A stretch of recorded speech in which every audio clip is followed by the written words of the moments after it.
Yuri, a Luísa Martins, ela tem uma apuração que casa totalmente com essa notícia que você nos traz, né, Luísa? Que é ainda sobre esses julgamentos no Supremo Tribunal Federal, porque a Luísa apurou que ministros da corte mostram divergências nas penas para os condenados pelos atos de 8 de janeiro. Conta pra gente então, Luísa.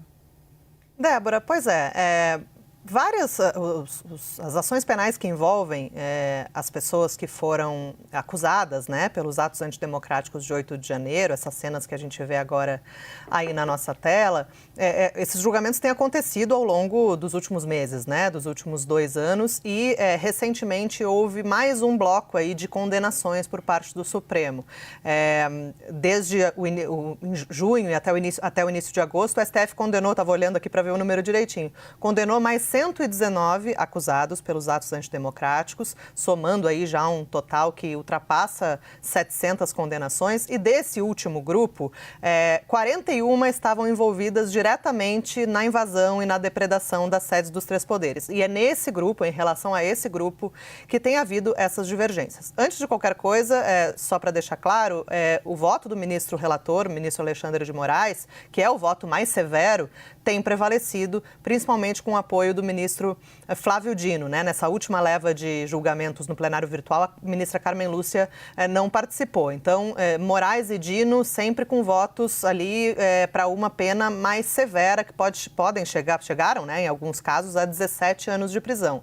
E aí, o que a gente observa? O ministro Cristiano Zanin tem se colocado como uma espécie de voto intermediário ali. Zanin votou, em alguns casos, por exemplo, nesses de 17 anos de prisão, Zanin entendeu que a penalidade deveria ser 15 anos de prisão. E o ministro Luiz Fux é o ministro da primeira turma que vota de maneira mais branda em relação às penas, né? Então, nessa de 17 anos de prisão, a gente lembra, Moraes e Dino, 17 anos de prisão.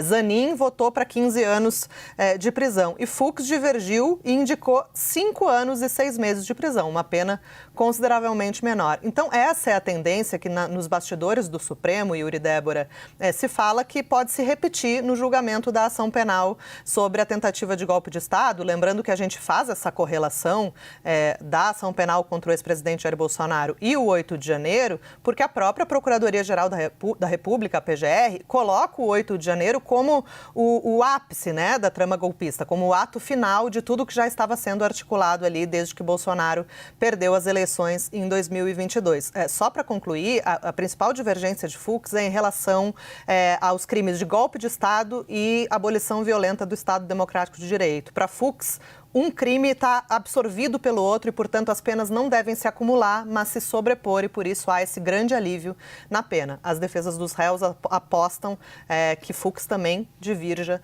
e aplique esse princípio também na ação penal envolvendo Bolsonaro. Luísa Martins, muito obrigado mais uma vez pela sua informação.